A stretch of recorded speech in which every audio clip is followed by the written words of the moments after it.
आसमान को छत बनाया, फिर उससे पानी उतारा तुम्हारे कुछ फल खाने के लिए। तो किस अंदाज से तशबीह दी कि तुम ये इससे हकीकत अपनी जान लो कि तुम्हारी वालदा जो है वो समझो ज़मीन की तरह है, वो भी बिछोना है, वो भी गोद है और वो ज़मीन है। ज़मीन पे ही आप तुखम रेज़ी करते हो, ज़मीन पे तुम बीज डालते हो, ज़मीन पे हल चलाते हो, और जब हल चलाते हो मेहनत करते हो, पानी देते हो, कोशिश करते हो और ज़मीन कबूल करती है, ज़मीन भी ज़रखेज़ है। फिर एक वक्त आता है कि आपको फल मिलता है, आप उस पर खुश होते हैं। तो बस माँ ज़मीन की तरह है, इस तरह है, और बाप आसमान की तरह है। और फिर आसमान से बारिश उतरती है, यानी बाप जिद्दोजहद करता है, बाप कोशिश करता है तो ज़मीन पे बीज डालता है। जब वो बीज क्या है जो वो डालता है, वो नुतफ़ा है, और जब उस पे 9 महीने की तवील मुद्दत गुजरती है तो उसके बाद औलाद की फल की सूरत में औलाद नजर आती है। ये असल अल्लाह पाक करे कि हमें इसे अल्लाह की तख्लीक की कुछ तो दौलत नसीब हो जाए और हमारी गर्दन झुक जाए। व अंज़ला मिनस समाई माअन फखरज बिही मिनत तमराति रिज़क़न लकुम फला तजअलू लिल्लाहि अंदादन व अंतुम तालमून। लिहाजा तुम अल्लाह के शुरका ना बनाओ जबकि तुम जानते हो। जबकि अब देखो, आपने पीछे अल्लाह अज़्ज़ा वजल की आयात पढ़ी, अल्लाह अज़्ज़ा वजल की निशानियां पढ़ी, और उस हवाले से आपने वजाहत भी सुनी कि उसकी छुपी निशानी भी, उसकी खुली निशानी भी, और किस तरह उसने आपकी तख्लीक की है, किस तरह उसने ये ज़री अजनास की तख्लीक की है, किस तरह उसने ये फल उगाए हैं, किस तरह उसने ग़ज़ाएं पैदा की हैं, किस तरह उसने जानदारों को पैदा किया है, और किस तरह उसने गोल ज़मीन को तुम्हारे लिए दरमियाना रखा है, और ऐसी गोल भी नहीं कि तुम गिर जाओ, आराम से खड़े होते हो, आराम से बैठ जाते हो, कोई चक्कर भी नहीं आता। उसने ऐसी ज़मीन बनाई है। फिर अल्लाह अज़्ज़ा वजल ने उसी ज़मीन पे तुम्हारे लिए क्या कुछ रख दिया, वही ज़मीन है। फिर आसमान, सातों आसमान बगैर सतून के, गौर तो कर इंसान, नीचे ज़मीन है, उसे ऊपर कुब्बे की तरह छत बना दिया है, फिर ऊपर से बारिश नाज़िल फरमाता और क्या कुछ उगाता है। फिर अपनी तख्लीक पे भी गौर कर, तुम्हें कैसे पैदा किया, और अजनास में भी गौर व फिक्र कर, उन्हें कैसे अल्लाह ने पैदा किया, कैसे कैसे केस रखे, कैसी कैसी चीजें रखी।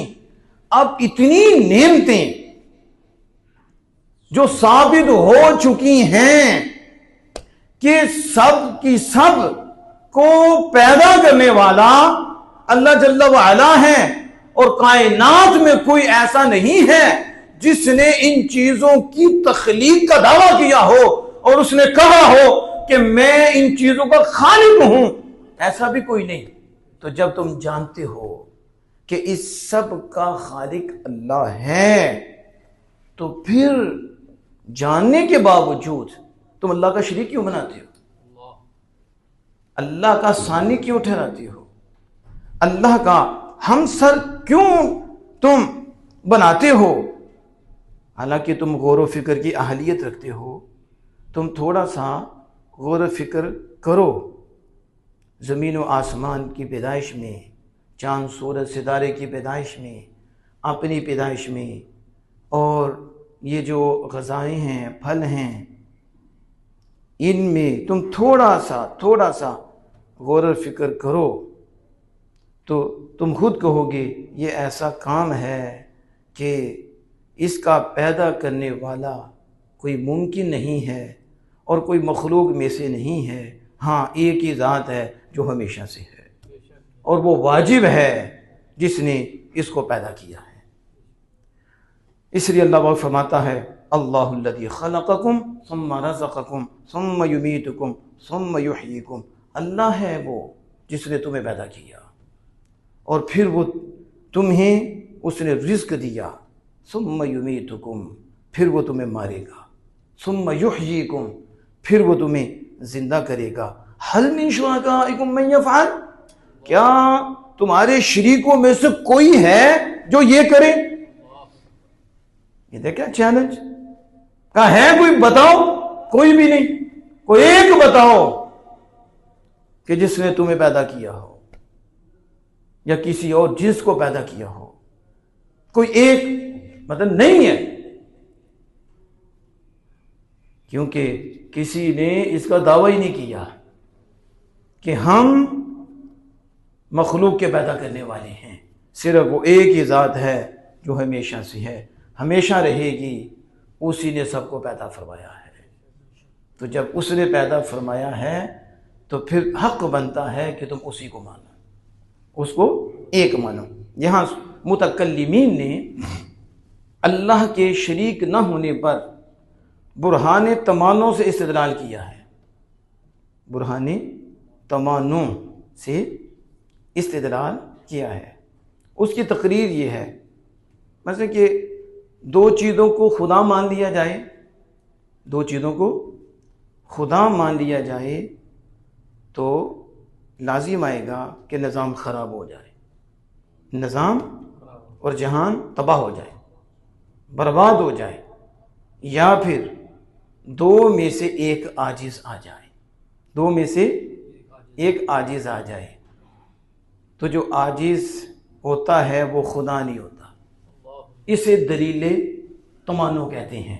अभी ज़रा आप मिसाल सुनेंगे, आपको समझ आ जाएगी। अगर दो खुदा फ़र्ज़ किए जाएं, उनमें से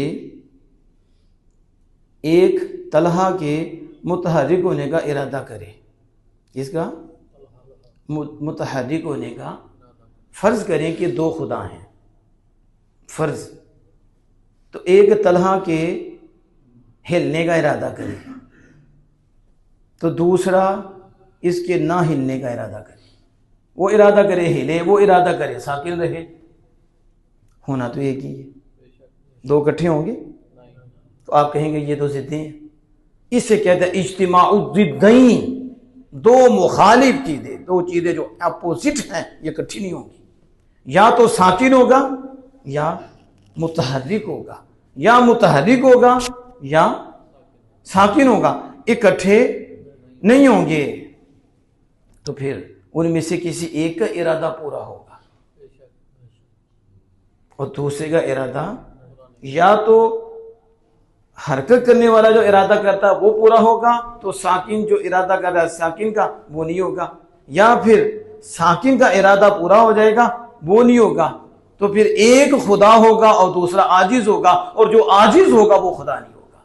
इसलिए दो खुदा नहीं हो सकते। दूसरी इसकी वजह यह है कि कोई कहे, ये भी कह सकता है कोई कि दोनों ही खुदा इत्तेफाक कर लें। क्या कर लें? इत्तेफाक तो हो सकता है, तो दोनों ही इत्तेफाक कर लें कि हम एक दूसरे के इरादे की मुखालफत नहीं करेंगे, एक दूसरे की इरादे की मुखालफत नहीं करेंगे। तो अब क्या दो खुदा हो जाएंगे? कहते फिर भी तो मुमकिन है ना कि वो इख्तिलाफ कर सकते हैं। वो क्या कर सकते हैं? तो जब वो इख्तिलाफ कर सकते हैं तो फिर भी इरादा एक का पूरा होगा, दूसरे का नहीं होगा। तो जो दूसरे का नहीं होगा वो आजिज आएगा, तो जो आजिज होगा वो खुदा नहीं होगा। पता चला खुदा एक है, दूसरा नहीं हो सकता। अब दूसरी क्या है? अच्छा, इत्तेफाक कर लेते हैं तो फिर एक दूसरे की मुआफ़क़ा करेगा। क्या करेगा? ऐसे ही होता है ना कि इत्तेफाक में ये होता है, चलो हम तुम्हारे साथ मुआफ़क़ा कर लेते हैं। वो कहता है चलो मैं तुम्हारे साथ मुआफ़क़ा कर लेता हूँ, तो एक ही मुआफ़क़ा करेगा ना। तो जब वो दोनों मुआफ़क़त, दोनों में से एक दूसरे की मुआफ़क़त करेगा तो एक मतबू होगा, दूसरा ताबे होगा। जो खुदा होता है वो किसी के ताबे नहीं होता। तो इससे भी पता चला खुदा एक ही है, दूसरा नहीं हो सकता। अब जरा समझें, ये दलीलें आज के दौर में चाहिए। ये जो मुल्हिद हैं, बेदीन हैं, ये इस तरह लोगों को काफिर बनाते हैं। उनके पास वो कुरान को तो मानते ही नहीं, वो शरीयत को नहीं मानते, जो हम ऊपर वाले की बात कर रहे हैं। और इन्हें दरवाज़ा भी ये कलमा पढ़ने वालों ने दिया हुआ है। ये अल्लाह की ज़ात और उसके महबूबों की ज़ातों पे जब बातें करते हैं तो उनको फ़ायदा होता है। लेकिन ये मैं उनकी बात कर रहा हूँ जो कुरान को मानते ही नहीं, बल्कि खुदा की